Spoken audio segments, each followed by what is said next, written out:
Greetings. I'm Gano Grills for Galighticus.com, and thank you for joining us for another episode of Questions and Answers. This next question comes from Marquita Miss Q. Raps Thomas. Does fear of the unknown keep you from connecting to your divine parents?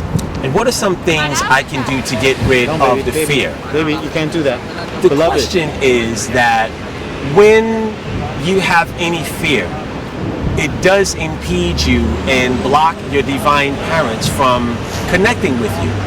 The last thing your divine parents want to do is freak you out. And humans are very, very, very riddled with fear.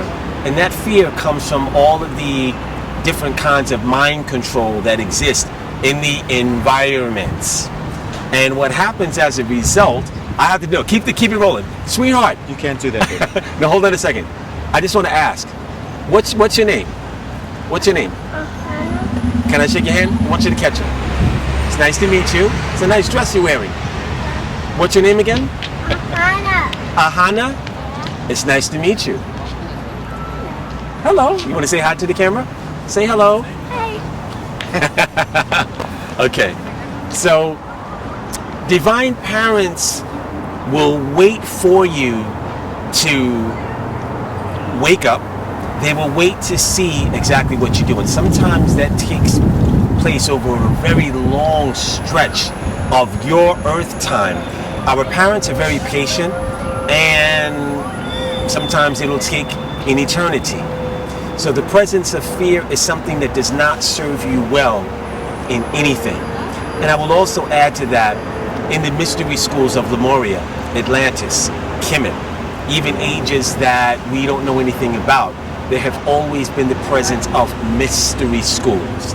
The mystery schools are a gift of higher education that will allow humans to come fully into alignment with their divinity. Say that again. That will come fully into alignment. It hissed. I got a pop. Okay. The mystery schools allowed humans to come into alignment with the fullness of who they really are and with their divine parents. Over a period of time, there were exercises and rudimentary things that were done to force the aspirant or the initiate to extricate the fear totally out of their consciousness. Sometimes, like I said in the video, it calls for you to have to lose your life only to find it again. There is a difference between knowing and believing. Believing is the faith of things unseen. Knowing is an inextricable connection to the fact of all that there is of the tree of life, which is known as knowledge. When you have a knowingness, it bypasses all beliefs. And when you have a knowingness of who your divine parents are, nothing or anyone can change that knowingness because you have moved beyond belief. To answer the second part of your question, what are some things that you can do to change and attenuate the levels of fear within your consciousness? Well, you can take your pick. There are many things that you can do, and the first thing is you have to start working against the human default program, which is the computer of your consciousness. The human default program has many different pitfalls inside of it that censor and allow you to think on a myopic level. This is the reason why people go into the monasteries to live a monastic lifestyle, so that they can bypass the idiosyncratic and overt nature of fear and trepidation. If you look at the life of the Buddha sat underneath a tree for about 6 years and looked at the sun. And he also went deep inside into the universe. And after a certain amount of time, he became enlightened. And when he became enlightened, he went past go and became a god. That God now is very, very powerful in our universe, and he has risen to a different station. So the benefits of not having fear in your body that will polarize you and make you immobile are wonderful. And by the way, I like the movement. That's dope. I don't think sometimes you might forget the move, but I love how it goes back and forth. It looks good, man. It's a good effect. Okay. Johanna said not to do it as much. Is that right? Okay. And I was just kind of like, well, when you cut it up, right, which is my final goal, right, you don't see the back and forth. It's right. But yeah. Gotcha. I like the subtle movement, right? Yeah. Adds dimension. Yeah, it does. It does, man. It's almost like another character. Okay. This next question comes from one of my students, Emma Hopkins. I call you Ema. I love that name. Can you explain what racism exists on the divine level and the importance of removing that program from the mind? Racism is something that exists here. Earth is a place of experiment. It's known as the decimal planet. It is known as the decimal planet because this is a world that really is an exploration in duality, polarity, opposites, male, female, green, red, up, down, good, evil, God, the devil. We associate these oppositions and we learn great things from it. So to answer your question, Iman, when we go through the higher dimensions, what we perceive as racism or things that exist in India during the caste system, or black people not liking white people, or Puerto Ricans having a beef with Dominicans. This is something that happens because we're optical creatures and we go by what we see. But as you raise in dimensional consciousness, those differences are really, really mitigated. So there is less to be prejudiced about, and prejudice, racism, and dissension between people really happens on the lower worlds. It doesn't exist as much, or if at all, when you get to the higher realms of beingness. So I hope that answers your question. The next question comes from EC Mr. Manhattan. It's an interesting name. What's the best way to stay grounded and connected to spirit during the mundane trappings of everyday matrix living? One of the things that you can do is look in the mirror every day and tell yourself that you are a spiritual being having a human experience. Another thing that you can do is remind yourself all throughout the day that you are not all that there is. This body does not represent the totality of who you are, where you live, in the grand scheme of your beingness. It's good to go to the park and be in nature, be silent, take off your cell phone, turn it off, spend less time in front of the TV, more time in the elements, looking at the sky, looking at the sun when it's safe, spending time in the moonlight, hugging trees, eating less GMO foods. All of these things will help you collectively to stay grounded. It's the thing that I like to do. I like to take off my shoes and my socks and go to the park and put the balls of your feet, which are the negative ions, inside of Mother Earth and hug a tree. Put your whole body on a beautiful bed of green grass and just look up at the sky. If you do this for 20 minutes a few times a week, it'll help to ground you.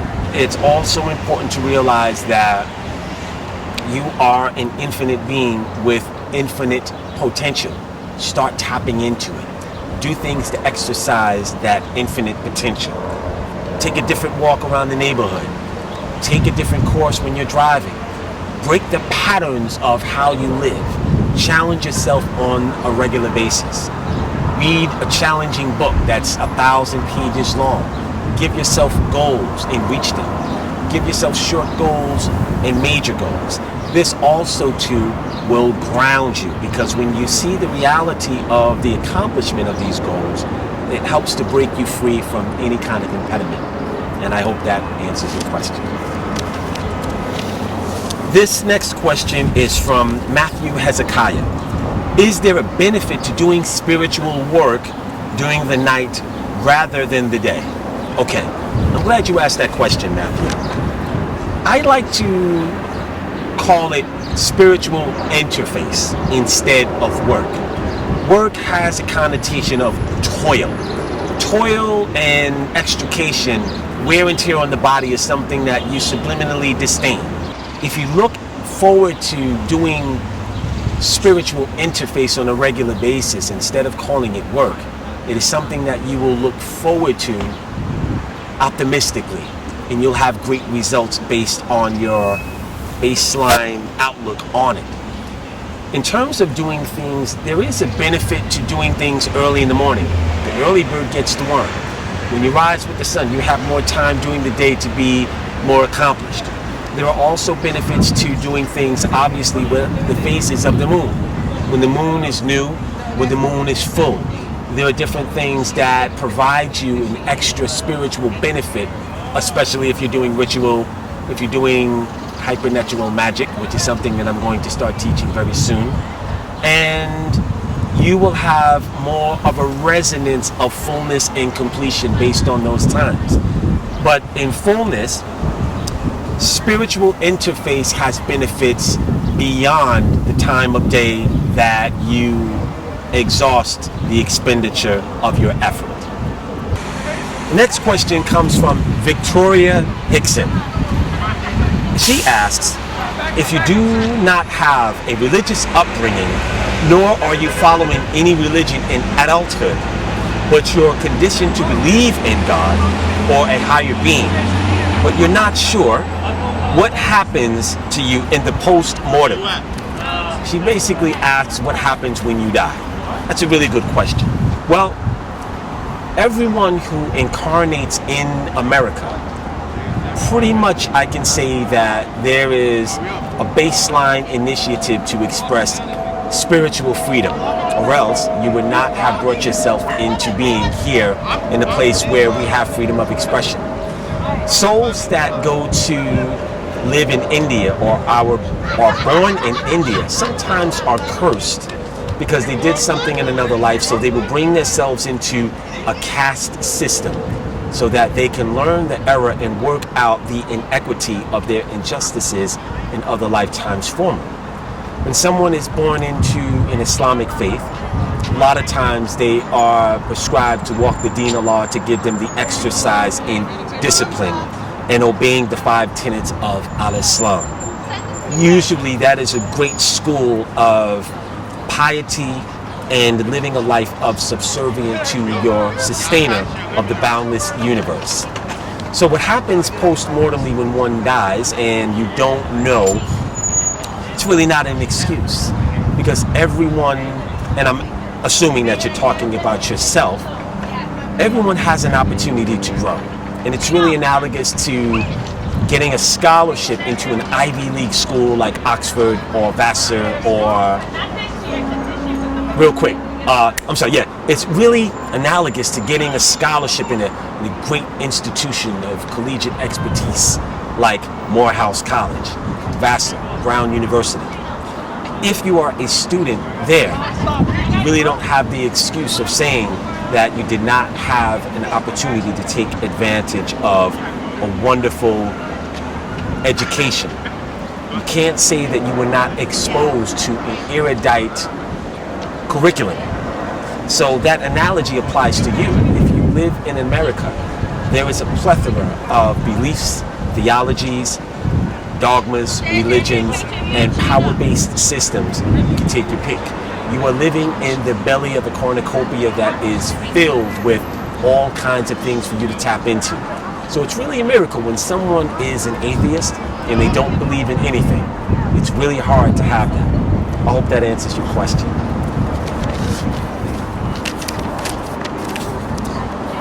This next question comes from Biggs Sampson. How do we keep ourselves fully protected from all forms of mind control? That's a good question, Biggs. And one of the things that you can do is to get yourself a really good talisman. Also, it's important to have a very, very positive mind to the point where you have the discipline not to be swayed by subliminal suggestion radio programming, which means that you may have to abstain from looking at television. You may have to abstain from listening to the radio. The radio wave programming is always in effect to the point where even when the radio is not on, you will find yourself humming the words to a song that you don't like, because those waves are constantly in the ethers. And there's another part of your perception that can pick those waves up. Just because the volume is not there does not mean that it doesn't exist. There are sounds that are all around that dogs can pick up on, and you also pick up on, but on a different level of your cognition. So the best way to really dissipate the effects of the 150 some odd mind controls that there are is to do things that challenge your beliefs, to always take stock in the things that you know, and to constantly use the 97% dormancy that you have by pushing yourself upwards, onward, and outward.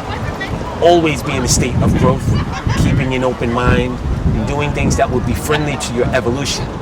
I'll see you on the next episode of Questions and Answers. I am SRI Gano Grills for Galighticus.com. Give thanks. Greetings.